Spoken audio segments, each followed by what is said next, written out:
Good morning, dear children. Here is the class. Just I will review what has been done in the previous class, and we are going to begin the Java programming. Before we begin the Java programming, you need to let me recapitulate what has been done in the past. Here, first of all, you have learned the character set of Java. They are alphabets. How many alphabets are there? 52 alphabets are there. How come? 26 uppercase, 26 lowercase, digits 0 to 9 of them are there, followed by, other than the alphabets and the digits, rest all of them are called as special characters. That is the first topic. Character set of Java. The second one is called as tokens. There are 5 tokens are there. Guys, you must have heard about it. What is a token? Smallest individual unit of a programming. We call in English words, but we don't call words in Java. Instead, what do we call them? Tokens. Smallest individual unit of a program in Java is known as tokens. There are 5 types of tokens are there. The first one is called as keywords. There are 48 keywords are there which are reserved for the Java compiler to do a particular task. There are how many keywords are there? 48 keywords are there. All the keywords must be written in lowercase. Then identifiers, we call variables, right? We identify our package, we identify our class, we identify our method, we give the variable names. So to identify, we give a name. Okay, that is called as an identifier. Anything, any constant is known as literal. Any constant is known as literal, right? For example, sometimes we may deal with the numbers, that is called as numeric constant. Sometimes we may deal with a character, it's called as character constant or character literal. Sometimes we may deal with the string, which is a string literal.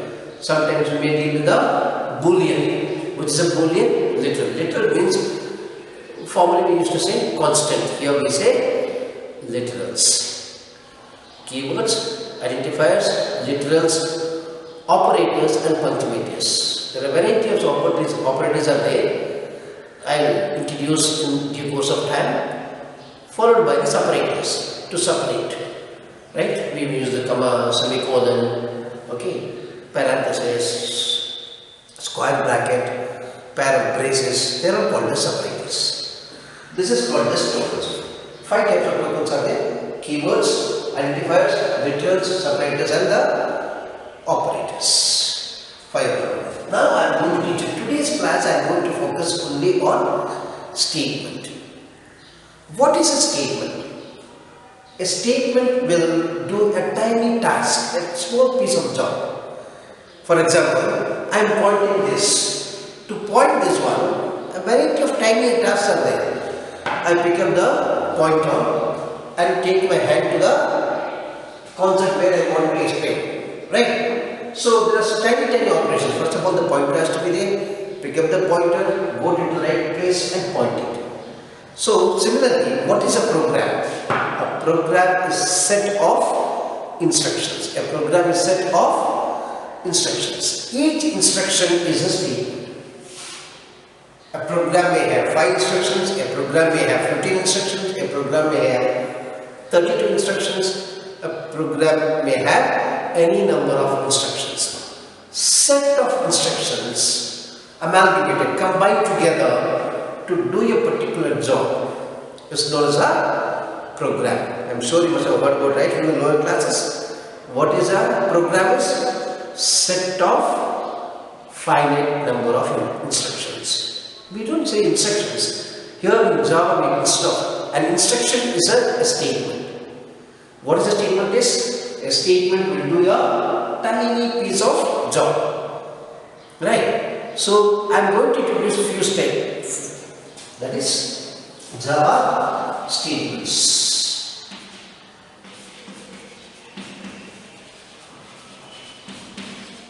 There are 2 types of Java statements are there. One is called as executable statement. Another one is called as non-executable statement. I repeat again. Statements. Java statements are broadly categorized into two. The first one is called as executable statement, which will do a tiny piece of job. What is non-executable statement? Though it is a statement, it won't do anything. Then what do we write so? It is required.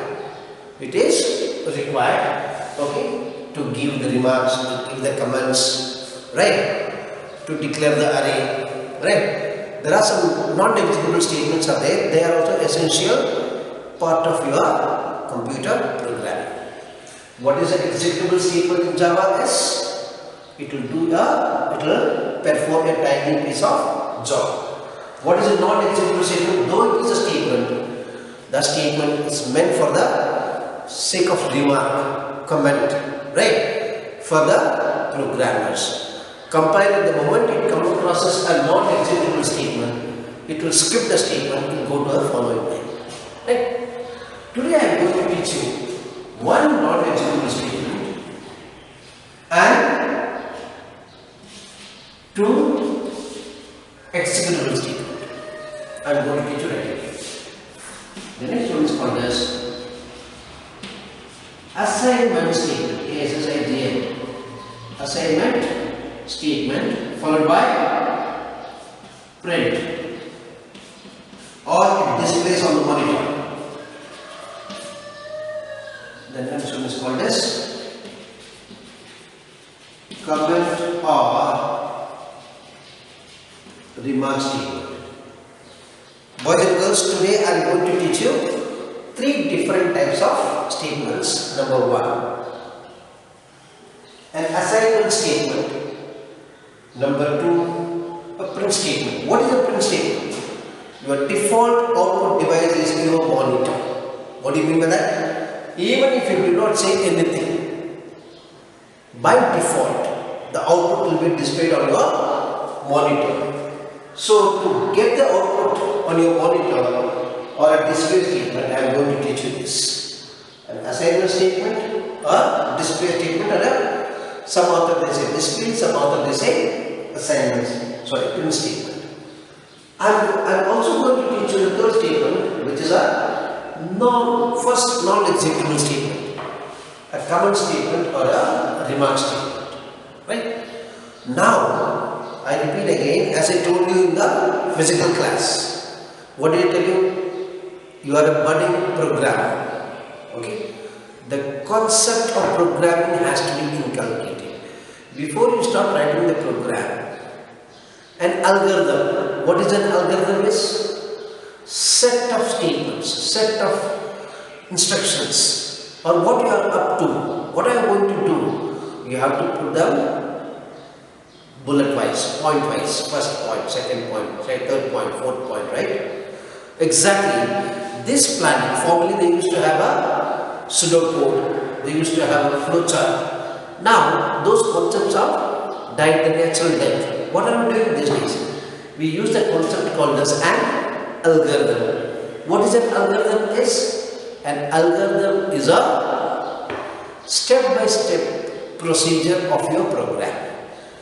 Because it's a new language to you boys and girls, like any other language, like your mother tongue, or the second language English, or your first language English, or your second language, maybe Nepali or Hindi or lecture, whatever may be that.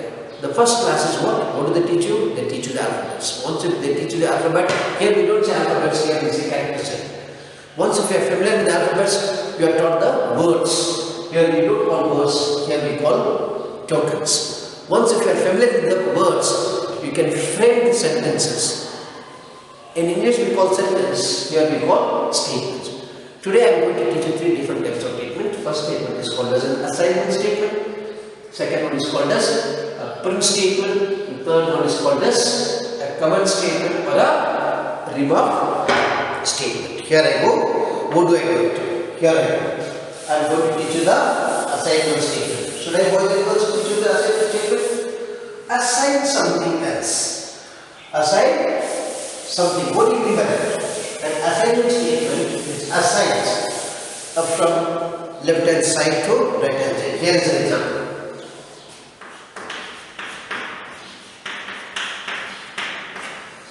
What does it mean? This is called as dynamic initialization. Let me not use a bombastic word, simple. What I do is, I store the value of 10. I assign the value of 10 in a variable called as A. Whenever I call the value of, whenever I use the A, how much does it carry the value? 10. A is a integer type. A is an integer type. What do you mean by that? A number without decimal point is known as an integer. This is the first example. I assign the value of 10 in variable A. Whenever I call A, how much does it give you? It gives you the value of 10. Where does this store? Which is this is called as data type, which is an integer type. Here is the second example.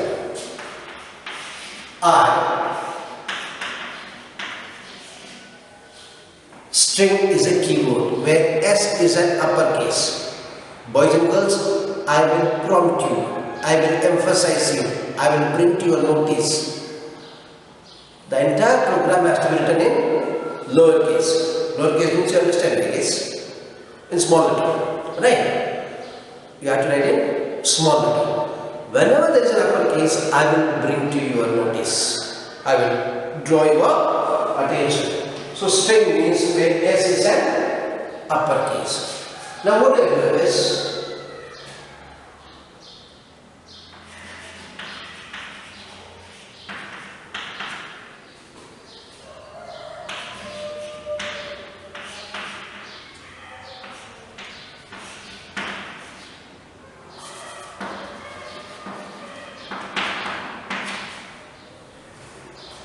what do you mean by that?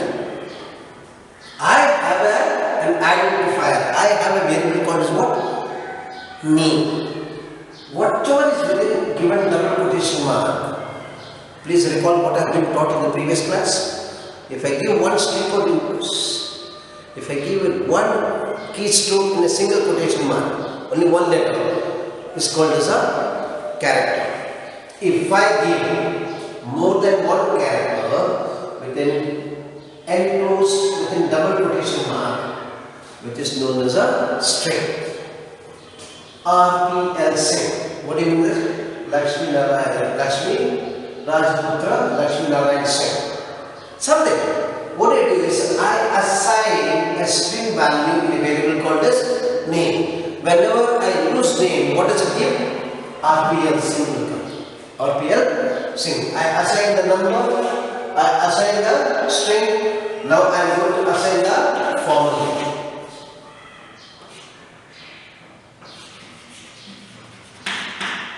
Float. Simple interest is equal to PTR by 100. What do you mean by that? Principal interest add into rate of interest. Multiply all of them divided by 100.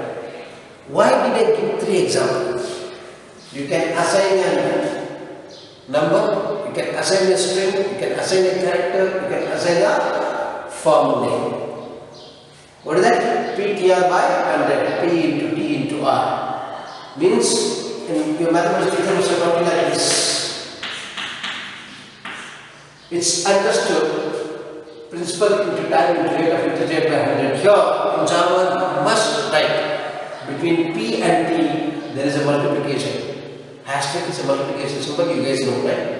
Between T and R there is again an hashtag symbol. P value, T value, R value gets multiplied. Whatever may be the answer, it gets divided by 100. It will simplify. The final answer gets stored in a SI, which is shortest form of simple interest, which is a float type. What do you mean by float?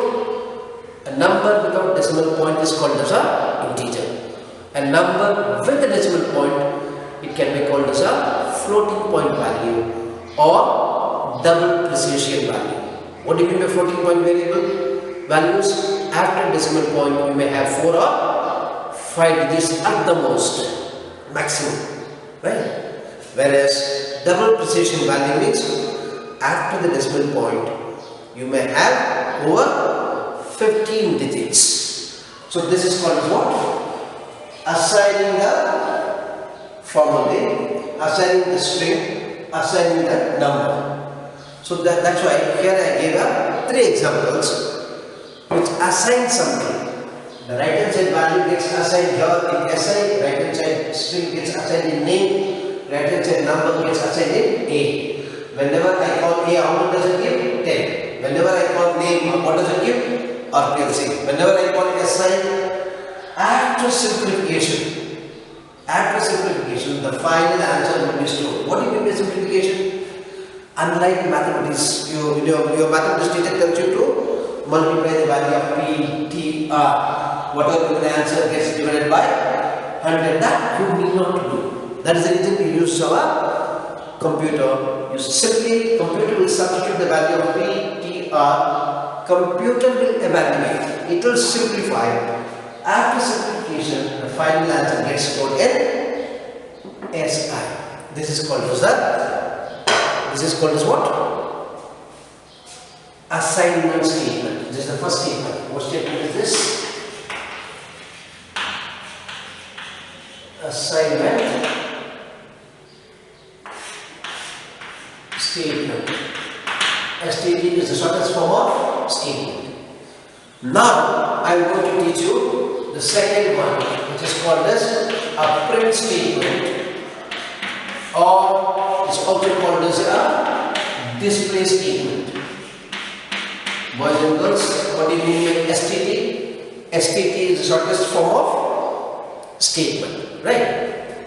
I give 3 examples of assigning a number, assigning a string, assigning a formula, right?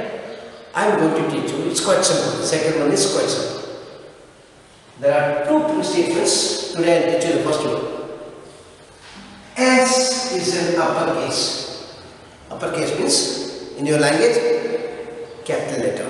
It's an English expression you should not use. Let's use uppercase and lowercase. Uppercase means uppercase. System dot out dot print ln. Boys and girls, please note, in every statement I give a semicolon. Look at it. Here is a semicolon, here is a semicolon, here is a semicolon, here is a semicolon. So what is a semicolon? Have you realized? Have you noticed what are they? Semicolon, whenever, if one statement comes to an end, we keep a full stop in English, right? When you begin the next statement, your language system must have taught you to begin with an uppercase. Because the first sentence gets over, second sentence we write in uppercase. Let me tell you, boys and girls, here a terminator means a statement will come to an end with a semicolon. What do you mean by that? The first statement has come to an end. Here the second statement has come to an end. Here is the third statement has come to an end. Here is a fourth statement has come to an end. If I do not put semicolon, I am not telling every line you must put semicolon. No. Every statement should put a semicolon. So when you don't put the semicolon, the statement has not come to an end. The statement has not come to an end. The statement has come to an end, you put a semicolon. If it has not come to an end, you don't put a semicolon. Is this clear?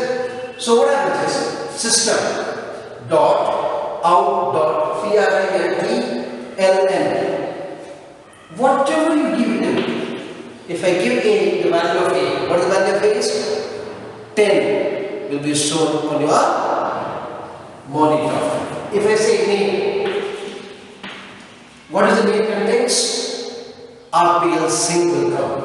RPL sync will be displayed on the monitor. If